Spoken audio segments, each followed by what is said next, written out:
Hello, art friends, and welcome back to Mr. O'Neill's art class on YouTube. And today we are going to be doing part two of a little watercolor assignment. We did in a previous video, we did monochromatic, big old word, big old word. Monochromatic means one color. We did one color landscapes, monochromatic pictures of the land. Well, those were a little bit boring, not super exciting. Here's mine that we did. I think I did this with you guys, but anyway, this is a monochromatic landscape. So today we're going to be jazzing them up a little bit. We're going to be adding some stuff to them. So let's take a look. Let's take a look at some artworks before we do it. And I'm going to show you a little bit how we're going to do it. So I'm going to share my little screen right here, and you can see what's on the other thing. So I have got over here for you. This is one that I took a picture of off the internet. This is a monochromatic. It's just got the yellows, right? Different dark yellows, light yellows, even all the way to white. Background to it, okay? Background. What's that word mean? You should know. It's the stuff that's in the back, right? You got the stuff that's in the back, the stuff that's in the back of the picture behind everything. And it's this yellow kind of monochromatic sunscape, landscape, that sort of thing. And then in front of that, we have this black land. It's like this little bumpy land right here, and we've got some grasses with some little seeds, and we've got a little bird sitting. So this stuff is in the front. We call this the foreground. So this picture now, when we've added this black shapes, it has the background and it has a foreground. I want you to remember those things. So let's take a look at this one. This one, again, it has a kind of monochromatic, kind of shades of violet, shades of purple in the background. And I'm not sure what it is. Maybe it's the moon, maybe it's the sun. It's the interpretation. It's a monochromatic background. And what's in the foreground of this?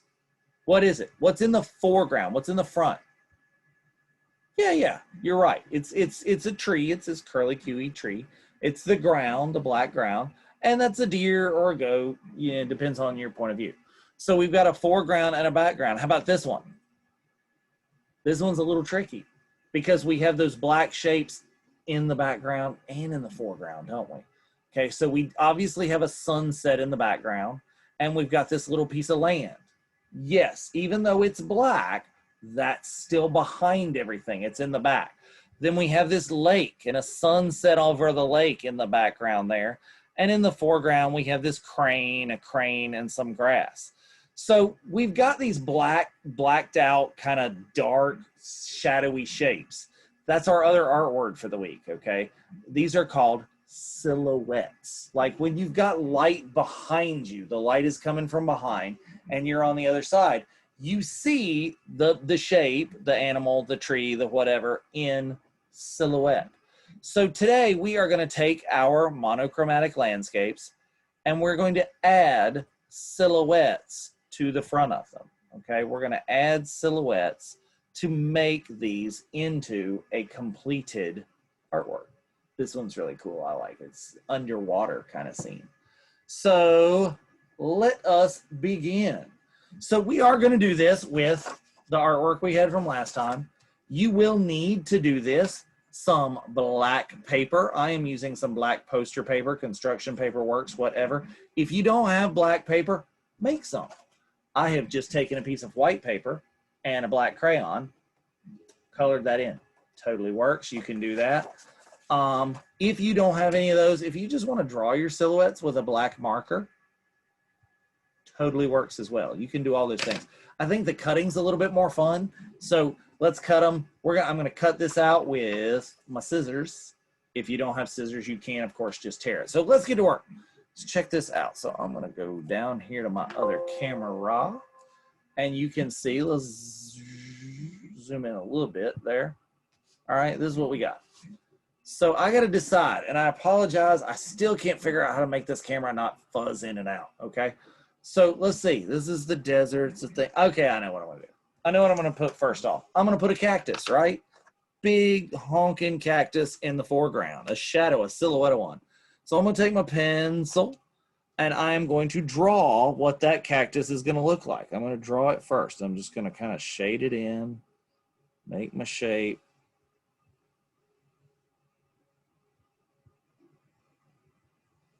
This is what I would like this cactus to look like. So let's cut it. So when you're using your scissors, please be careful with them and use scissors that are appropriate in your hands. I'm using big ones like this because my hands are big. Okay, you guys are smaller hands, use smaller scissors. Mine have two different shapes in the handles. It's got this roundish hole right here and this ovalish hole. So my thumb goes in the round hole, in the small hole. My fingers, 2 or 3 fingers, however many fit, go in the oval hole. And I hold the scissors out in front of me, pointed away from me. My body is back here, so pointed away from you.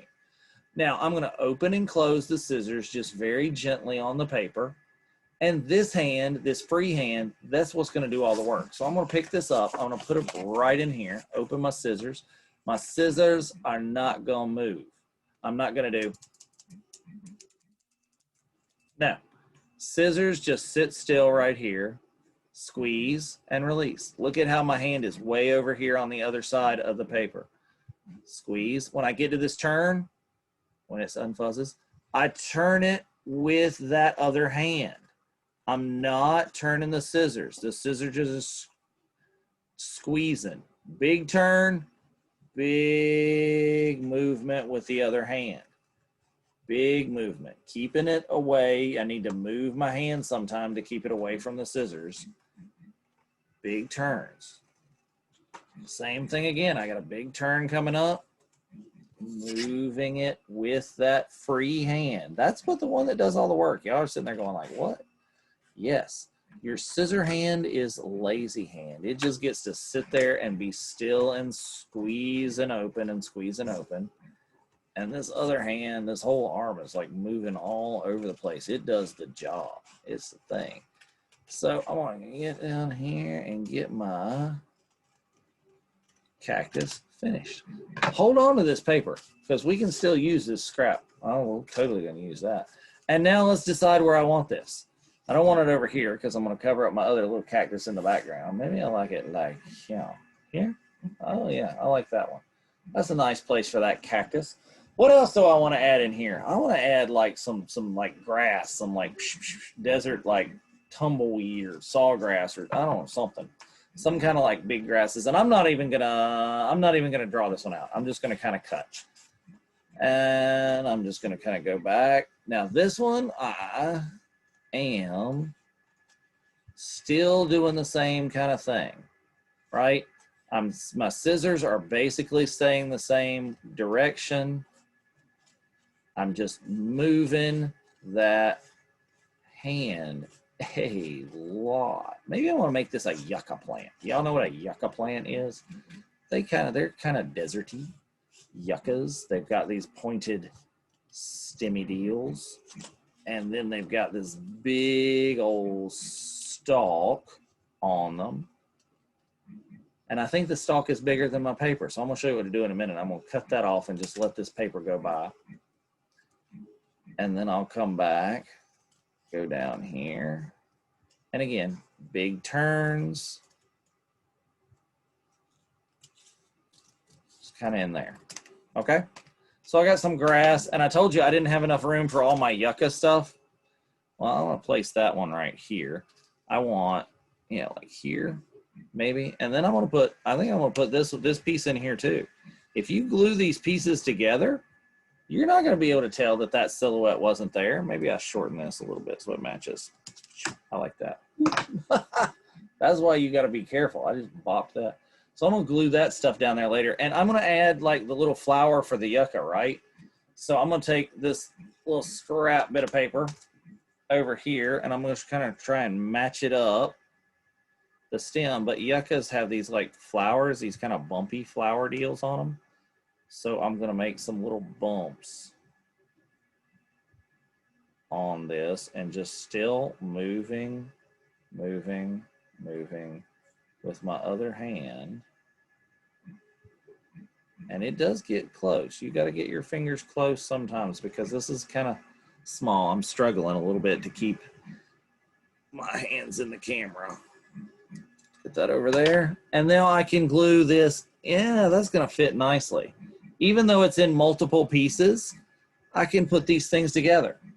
Think about some other stuff that I want to add to this. I want to add, let's put some rocks and stuff on the ground. So I'm going to do, just using a scrap, this is the top part of that cactus paper, and I'm just going to cut it off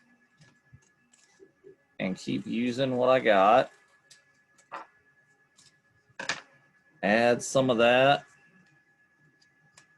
over here, right? I can add the ground to this.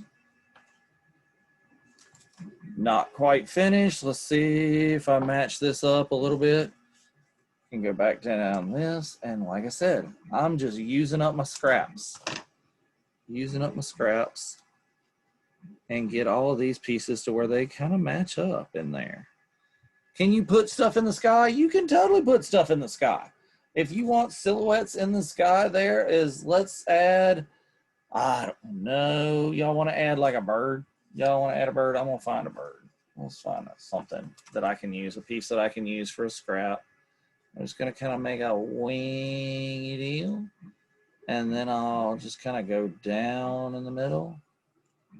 Make a little piece. And then another wingy deal go out. And I'm moving over to the side when I like cut my scraps off.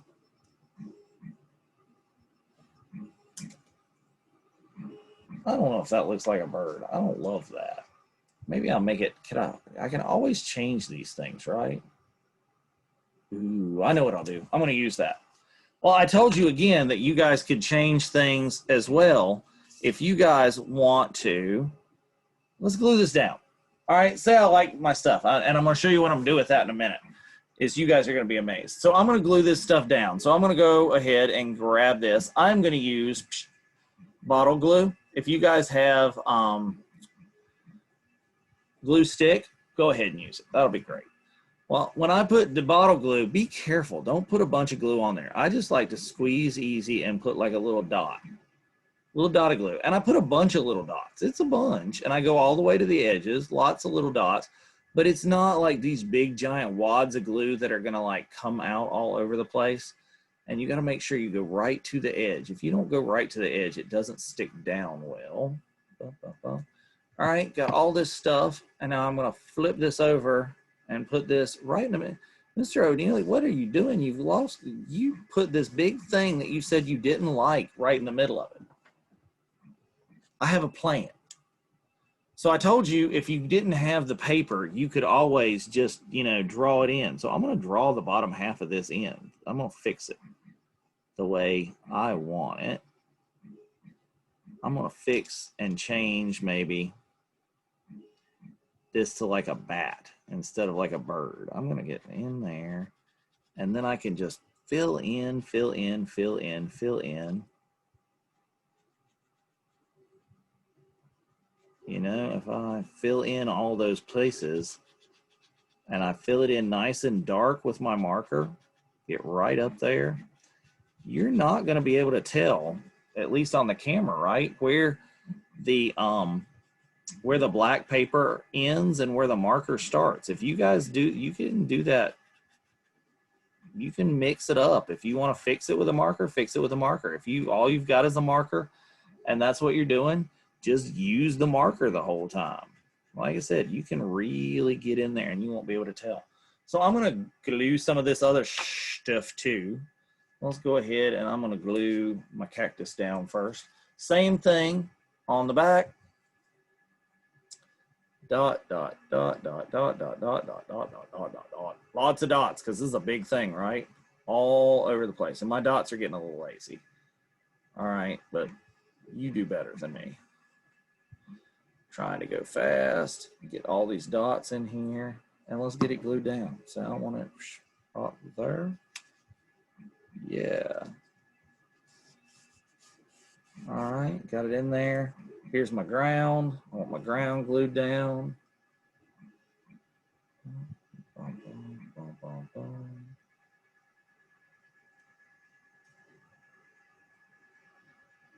Get that in there.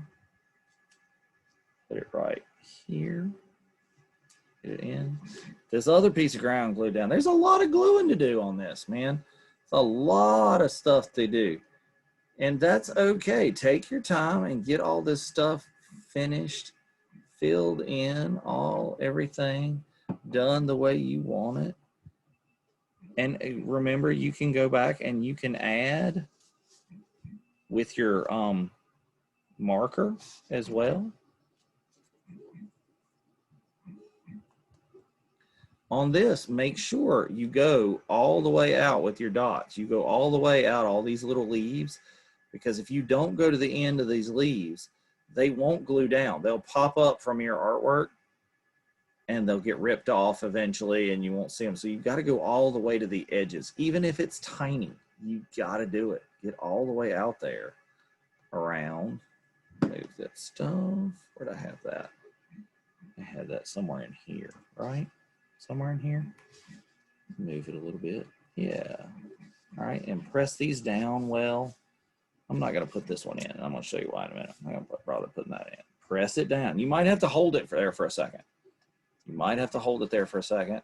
And remember, we've got this little flower that we wanted to put on as well. Because that's like why our bat is out there, right? Bats are like, you know, birds and stuff too. Is a lot of bats drink nectar. It's not like that whole vampire bat thing. Not all bats are vampire bats. There's lots of bats that just like flowers. You know, they're sipping on nectar and stuff like that. So maybe I'm going to add, like, maybe I put a flower on the cactus too. Cactus have flowers. Did y'all know that? Cactus have like little flowers on them sometimes at the right time of year. So I'm going to put a little cactus flower because I want our bat to have some food. Maybe I put another little bat up here, right? I put another little bat. Yes, my bats look like Batman bats. This isn't Wild Kingdom, man. I'm not necessarily going for anatomically correct bats. You can observe some bats and give more natural shapes if you want to. I'm just kind of giving an idea in there. Maybe even, you know, you want to do some other stuff in the sky. Let's add a cloud. I want to add a cloud in here. I just decided at the last minute I want to do it. So go ahead and cut it and do it. All right, put all of these things in there. These are all in front of the other things. Some of them might be behind where other things are, but there's more to the foreground. I almost said front ground, because that's what it really is. It's the stuff in the front. Little cloud, little cloud, little cloud, maybe. I don't know. I don't know if I like it or not. Maybe I glue it down, maybe I don't. But what I'm going to do is I'm going to trim this up. Last step that I'm going to do is I'm going to trim my artwork and get rid of a lot of that stuff that we didn't paint last time. Just kind of trim, go across the top, get really close to that bat. I might even cut just a tippy tip of the wing off so he kind of goes off my page. And then right here, cut a lot of that edge right there. Really kind of gotten it down to this nice piece. All right. Make sure that you guys send me these, okay? When you guys are done with your artworks, as always, I want to see them, okay? I want to see your artworks, and I want to see it better than just kind of the hold it up in front of the screen because see your fingers block stuff and all that, okay? I want you guys to send them to me. You can always send friends that are not from my school. You can always email them to me at david.o'neill@orange.k12.nc.us or text them to my Google Voice number, 919-351-9635. Or friends that are from my school, from Pathways, please go ahead and send them to me on Seesaw. Seesaw is one of the greatest ways to do it. It's really super easy.